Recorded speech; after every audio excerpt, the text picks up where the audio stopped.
Not convinced it ain't no acting or accident what the track emits. You strapped with gas that you ain't even practiced with. The fact is, welcome to 3-Count Commentaries. Today we'll be talking about Smackdown from July 22nd, 2022. A show which was basically an afterthought in the shadow of Vince McMahon retiring. What really mattered about this show? Nothing. Nothing. But we got to talk about it anyway.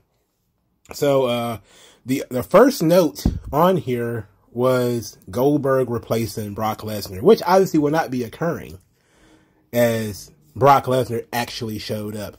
I mean, are you guys done listening to the dirt sheets yet? How many times do they have to prove themselves to be absolute lunatics before people realize that the dirt sheets only peddle in speculation?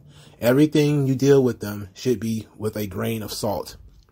Even if Brock left, Vince was going to talk him into coming back, because ultimately Vince doesn't want the business harmed. So they promoted Brock versus Reigns. They also promoted Brock Lesnar on this show. They let people think that Brock wasn't going to show up, and then they gave you Brock Lesnar as a surprise at the end. So everybody is walking around with egg on their face. They're going to try to backtrack and come up with 100 excuses. But ultimately, Brock Lesnar actually did show up on this show, not too much to my surprise. Now, I did talk about it in my Vince McMahon video, because I don't believe for a second that Brock was thrilled about Vince McMahon getting tossed out or him retiring. I do believe ultimately this will have an effect on WWE's future with Brock Lesnar. I do believe there will be other wrestlers too who are going to have a certain opinion about Vince McMahon leaving the company, because, as I said before, Vince cultivated personal relationships with a lot of these wrestlers. But also, like I said before, is you're going to give it time. I think, if Brock is unhappy, we'll know after SummerSlam. We'll know if he decides to come back after SummerSlam. We'll know about at the finish of SummerSlam, what's happening here, what's going on. And we'll probably also know why. All right. So that was the big news, really. Everybody thought Brock had walked out, but he did walk out. He walked out onto SmackDown. So let's go into the main event while we're here. So Stephanie McMahon did her thing. We'll talk about that in a momentarily. But the Street Profits came out. They got the crowd fired up, saying anything is possible as far as them winning the tag team championships. Theory came out, said no one cares about them and only care about what he's doing, and that's winning all those titles back. And it doesn't matter to him who he gets cashed on. The Usos appeared, told him to keep the Tribal Chief's name out of his mouth, threatened to take him out. Then there was a big brawl in which Madcap Moss came run down to the ring to save the Street Profits. He got beat up too. But ultimately, the Street Profits and Madcap Moss ended up getting on the upper hand of the brawl. The best line in here is that Theory said that Montez and his wife will both be leaving SummerSlam with no titles. I like that. That was pretty good. Later, the Usos was backstage, pretty hot about this whole Theory thing. They don't like Theory. I don't like him too much. Paul Heyman told them, don't go out there and kill him and get rid of him. Exploit Theory. Use him. Then get rid of him. Then take him out and leave him flat out on the canvas. So there was a scheme to betray Theory going on here. And I didn't mind this because, they're backstabbing ass heels.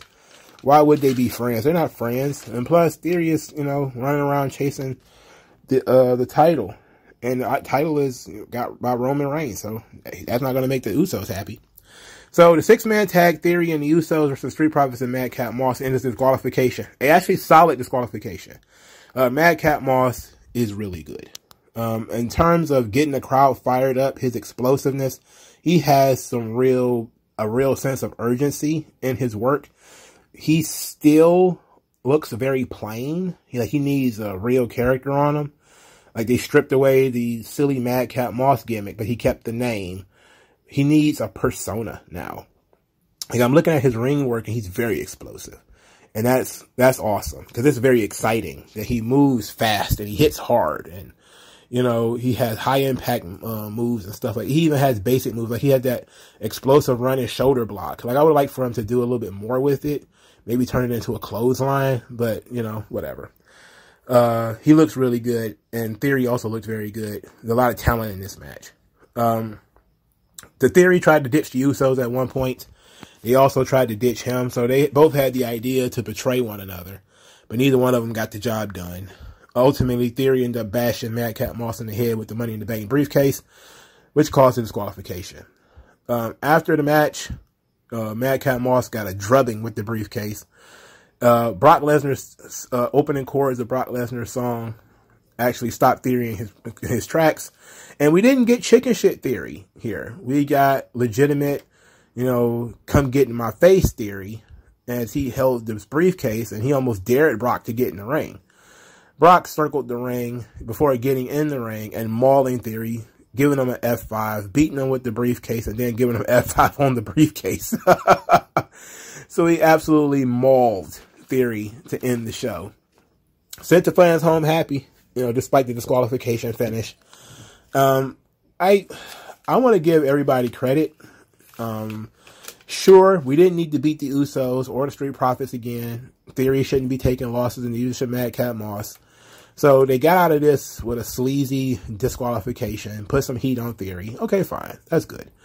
Now, I have had some conversations. For the record, I forgot to mention this. I was actually on the Don Tony, what was it, the playback, the watch-along thing. I actually talked on there for a little bit. I kept getting kicked off. Like, I wanted to answer the question they was talking about, would they think Austin Theory's push is going to be affected by Vince McMahon leaving? And you know what? Absolutely it will. But at the same time, the kickstand is gone. You know, he's got to ride on his own now. And I think they got him just far enough that he can do it on his own. I think it made perfect sense that the last time Vince McMahon's name was used, really, was the Money in the Bank. You know, it's like, that was perfect. Vince, you know, put him in this position, and now he's got to ride on his own. Once all the heat dies down, they'll probably bring Vince back in some regard as an on-screen figurehead, so he can do more stuff with Austin Theory. But as far as right now is concerned, Theory is fine. He's got the Money in the Bank. He's mixing it up with main event guys. He don't need to invoke the name Mr. McMahon anymore. Theory can go out there and get his own heat now. He doesn't need to borrow heat from Vince. You know, he doesn't have to really go out there or go backstage and prove to the old man anymore. You know, he's in a position that he earned himself. So, well, he's been set up for success already. So while I do believe he's going to get the short end of the stick eventually, because Vince McMahon is no longer there to make sure he's on the right track, I don't think they're going to deviate too far from the plan that Vince put in place. I don't think they're going to deviate too far from that creatively. So it's an interesting thing to discuss, but I don't really see it changing that much. Theory's going to be a guy who's going to be around for a really long time, you know, and I'm pretty sure more people like him than Vince. It's not going to be a simple thing, you know, where it was one person behind his entire push. I think that's rarely the case. You know, I think it's rarely the case one person is behind your entire push. But, you know, we're limping along the SummerSlam here. Well, there was also a Jeff Jarrett promo. And he basically said that the WWE management wanted a guy who's used to the bright lights and the main event. And it's going to be the biggest tag team match in SummerSlam history, which, of course, is not true. It's not true. The match made in hell was much bigger. What was it? Hogan and Warrior versus Colonel Mustafa and Sergeant Slaughter. Was that it? I think that was it, wasn't it? I mean, what was it? I forgot what the Warrior Hogan tandem was called. It wasn't the Ultimate Maniacs. No, that would be Savage and Warrior, right? I forget what the Hogan Warrior thing was called.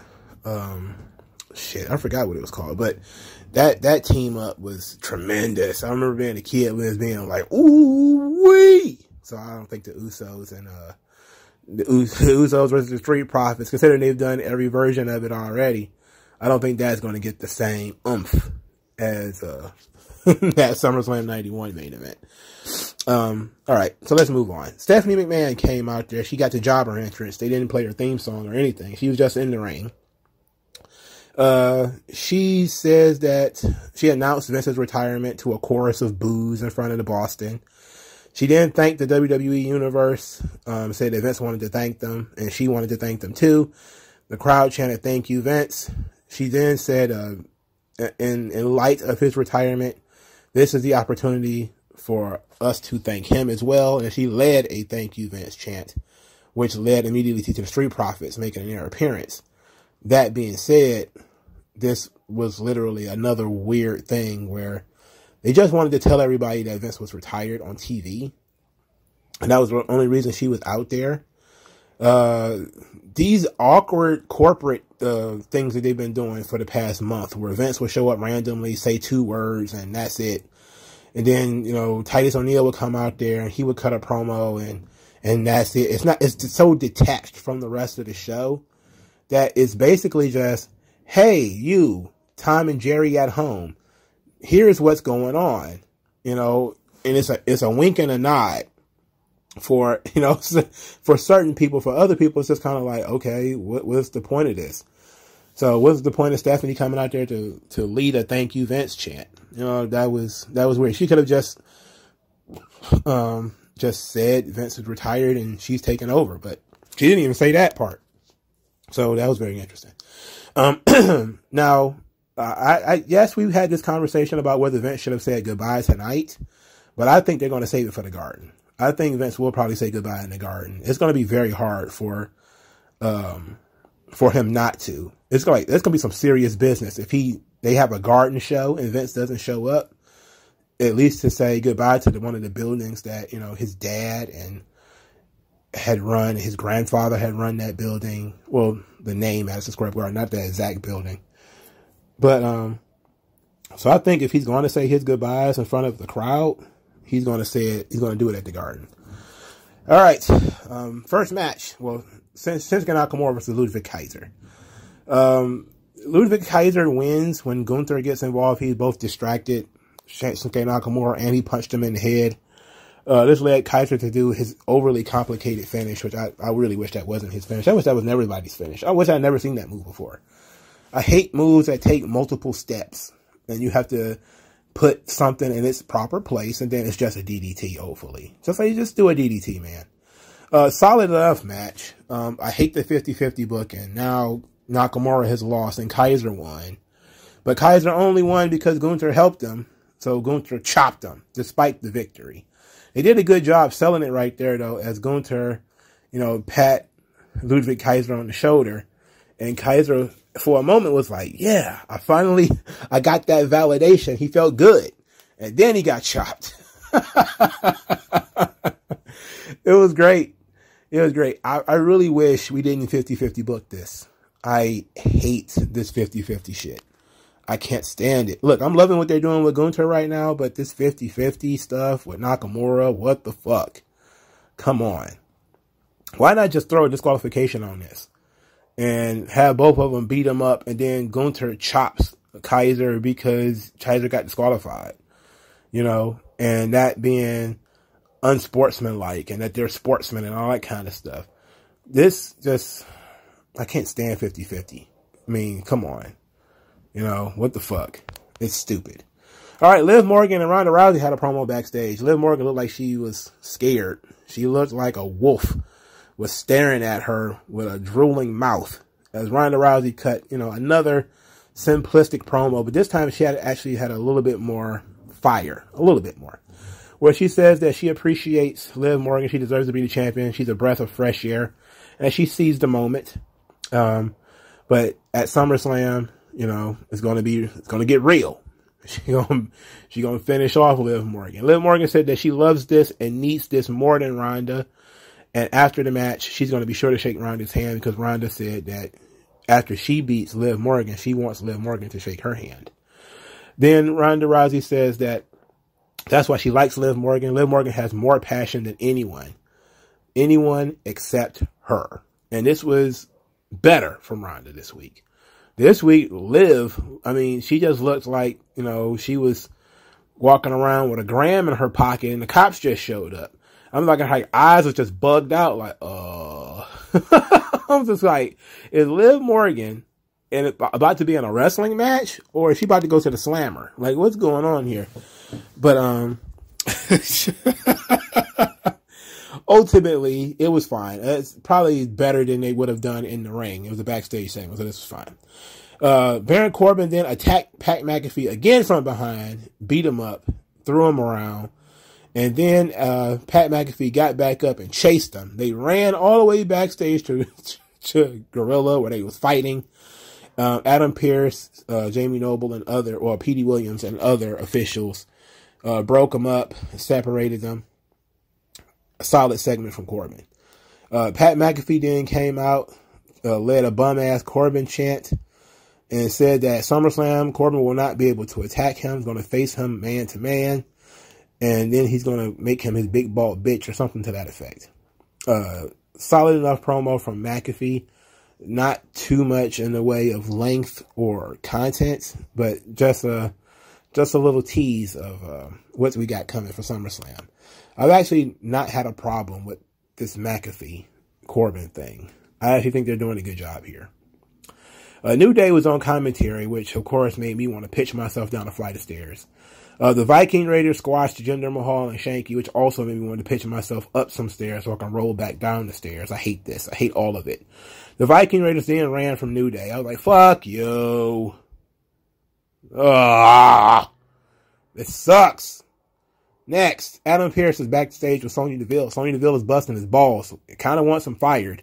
Adam Pearce says that things ain't going to plan, according to plan, but one thing he did plan will be happening tonight, and that's Sonya Deville wrestling Raquel Rodriguez, which, did we really need this? No, but I guess we have to continue the Sonya Deville Adam Pearce storyline, which is fine. It's just they're dragging their feet on it. Raquel Rodriguez new theme song sucks. It is such generic stock Zorro music. It's shit. What was wrong with her other theme song? Nothing. Why did they turn it to this, hey, she's Hispanic? Like, we know that. We know Raquel is Spanish. Rodriguez is Spanish. We know this. You know, we don't need you to... What's next? She gonna come out with maracas and wearing a sombrero? Did she need to eat burritos and tacos in the middle of the ring?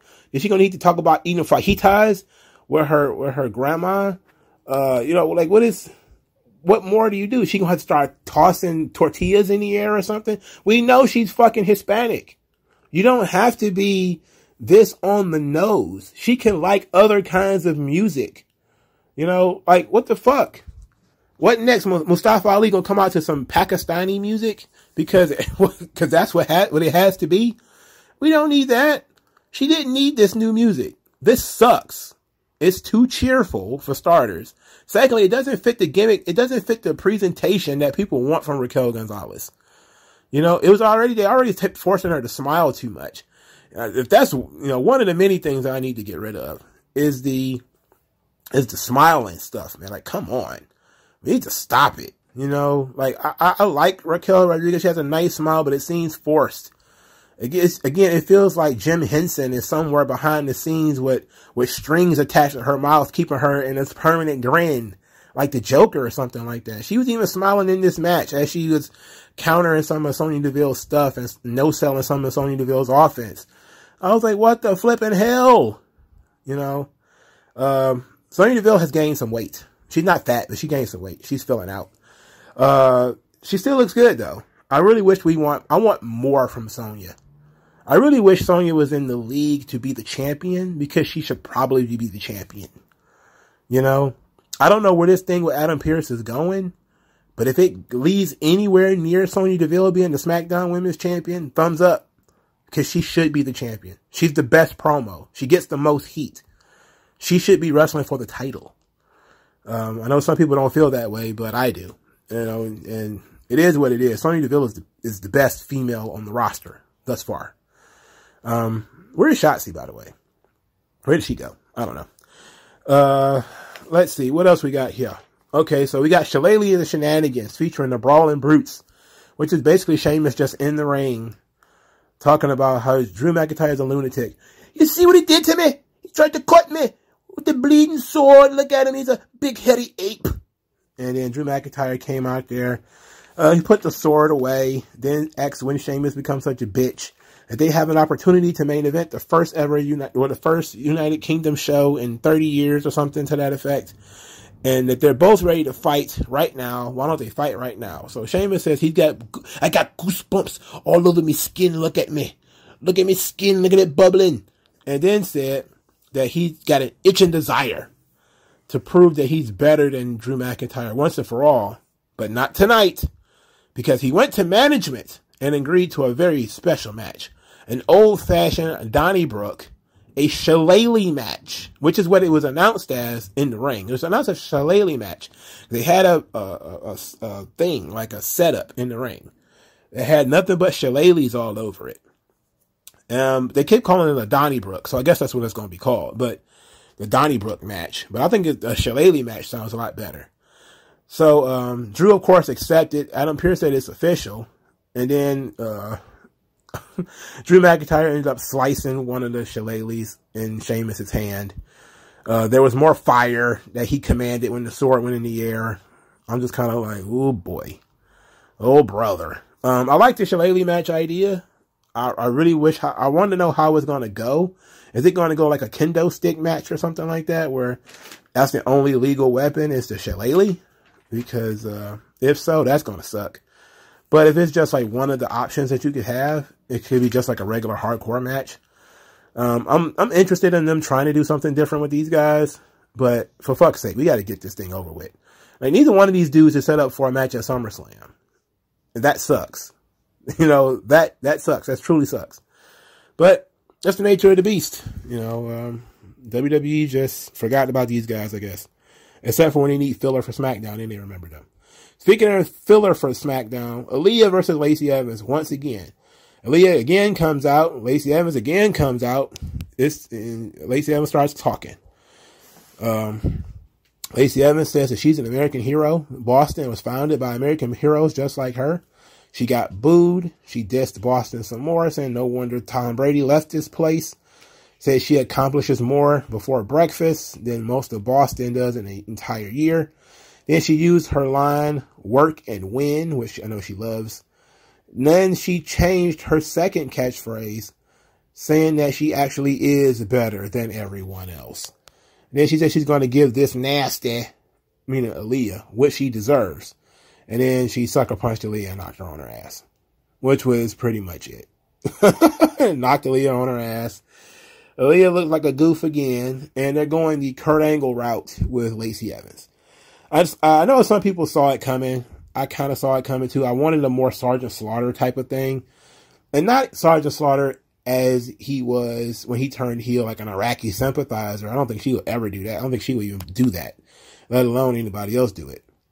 I'm talking about Sergeant Slaughter when he was in the territories, where he was the drill sergeant. Like, that is, like, that whole thing that Sergeant Slaughter did in the territories where he would get these privates and he would train them and he would drill them. That's what I'm talking about. We should do with Lacey Evans. There's got to be some female wrestlers in NXT that you want to bring up, but you don't have anything for them. So you just bring them out with Lacey Evans and they just stand perfectly still like the Queen's Guard outside of Buckingham Palace. They just stand there, chin up and everything. And then Lacey Evans is like, trot down and give me 20. And they do it. And, you know, she got the riding stick and she's beating them with the riding stick. Kind of like what they're doing with Gunther. Similar. Except for she's in English. She's speaking English and she's got aviators on. And she's like this mix of Top Gun and G.I. Jane. It was like, that could be fucking cool. You know? And it'd actually be a good way of getting some heat for Lacey Evans because she's abusing people under her eye and whatever. And she's got people to help her cheat. Like, that would be so much better. But I'm willing to cut them some bail on this whole Lacey Evans American hero thing. Only because I got a strange liking for Lacey Evans. I can't really explain it. I just want to see her do well. So there it is. If she fails, she fails. But I don't think she's been that bad. I think she's kind of stilted a little bit. But she's a natural heel. But I certainly don't think she should be getting so much spotlight when Sonya Deville doesn't get a lot. Sonya Deville should be the top heel on SmackDown. That's just me. I just think so, you know. But that's it for SmackDown, except for one more thing. We thought we were not going to get Maxine Dupree because they stopped talking about it. But instead, we did get Maxine Dupree, who is Sophia Cromwell from NXT. It was not Jenny, who I thought would absolutely kill the character. I thought she would be so good. But it gave it to Sophia Cromwell. Sophia Cromwell, if you don't know, she was the extra female that was hanging around with Rob Stone and managing Von Wagner. So they immediately moved her up. She's only like 25. You know, she's got a lot of teeth in her mouth. And she's got a big, wide smile. And she basically said that she would be the one leading the beachwear segment next week. So that led me to ask the question, where is Max Dupree? Where did he go? And me, you know, conspiracy theory, is she going to replace him? You know, look, I'm all for a modeling agency being, you know, how do I put this? You got to have bitches, right? Like you got to have women involved with the fashion thing. You got to have women there. The idea that as it was conceived with Max Dupree and his male models, I like that idea. I like the idea more with women involved. Again, if you're going to do anything that is high fashion, anything that got to do with paparazzi or anything like that, you got to have women involved. It just works better with women. And do we need Maxine Dupree and Max Dupree? I guess it depends. Look, Sophia Cromwell has not wrestled, so maybe that's her role, is that she's going to be the manager, and maybe Max Dupree will get into the wrestling part. Maybe they'll even drop the Max Dupree and let him actually wrestle. You know, we don't know. But I know a lot of people were kind of looking at this and saying to themselves, uh-oh, Max Dupree might not be long for this world, because Sophia Cromwell is young. She's absolutely hot. You know, and if she can cut a promo, this will work. But she's not going to be I doubt she's going to be as good a promo as Max Dupree. And I don't see the purpose of him doing this for months and months. It seemed like he did it for like 2 or 3 months on house shows, only for him to pass the gimmick over to her and then for him to fade away in the dark. That would be suck ass. But, you know, WWE is not beyond it. You know, so I don't know. But I'm wondering where Max Dupree is. And we really do need that. We need Max Dupree back. I'm willing to work with Max and Maxine. I'm okay with that. But I liked Maxine Dupree. I think it's a good choice. She's untested, though, because she really didn't cut any promos in NXT. She just kind of stood there and pointed and didn't do much of anything. And now she's on the main roster. But I guess they just decided, you know what? She's not wrestling. She's not in a wrestling role. So just use her like this. So, whatever. And then they brought her back, and they brought her in a kind of anticlimactic way where it was an afterthought in the backstage segment. So it seemed like they might have given up on Maximum Male Models already. At least that's what it felt like. My guess, and I'll be definitely surprised if they do this, but it'll tell me a lot, is if in the next couple of weeks, Mace and Mansoor are replaced. Like if she replaces Max Dupree, and then in 2 weeks, Pretty Deadly is right there, then we'll know that they just abandoned the project completely and they're going to do something else with Eli Drake. But if he's back and, you know, Mansoor and Mansoor, or Mansoor and Masay, they're both there, then, you know, they're just going to add away. They're just adding her to it. But something telling me that, you know, in 2 weeks, Mansoor and Masay are going to be gone. And Sophia Cromwell will be with 2 new guys, which will probably be Pretty Deadly. And they should be Pretty Deadly because they're better for this role. But it ain't looking good for old Max Dupree.